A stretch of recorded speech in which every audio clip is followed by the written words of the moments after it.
So what is drug abuse? It is the use of illegal drugs or the use of prescription or over-the-counter drugs for purposes other than those for which they are meant to be used or in large amounts. This includes the unhealthy use of alcohol. In Ireland, cannabis is the most illicit used drug, followed by MDMA, ecstasy and cocaine. The National Advisory Committee on Drugs and Alcohol, NACDA, found that the lifetime usage of any illegal drug increased significantly from 27.2% in 2011 to 30.7% in 2015. The Health Research Board also found that between 2011 and 2017, over 55,000 cases were treated for problem alcohol use. Globally, the World Health Organization stated that some 35 million persons have drug use disorders. Like Ireland, cannabis is the most used drug globally. More than 11 million people inject drugs, of which 1.4 million are living with HIV and 5.6 million with hepatitis C. The Global Burden of Disease study found that drugs caused 585,000 deaths in 2017. The harmful use of alcohol results in 3.3 million deaths each year.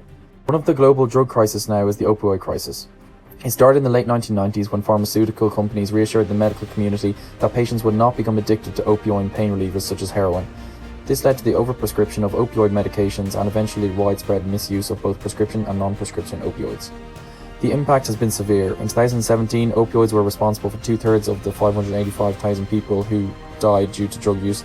In 2017, there were more than 47,000 opioid overdose deaths in the US, a 13% increase from the previous year. The key problems of the synthetic opioid crisis in North America are fentanyl and its analogues. The opioid crisis has also been a threat to Europe. There were 19,000 opioid users in Ireland in 2014, and in France, opioid-related deaths increased by 146% between 2000 and 2015. In Africa and Asia, there is a crisis of another synthetic opioid, tramadol, especially in West, Central and North Africa. Global seizures of tramadol jumped from less than 10 kilograms in 2010 to a record high of 125 tons in 2017. Thank you for listening, and I hope you enjoyed the presentation.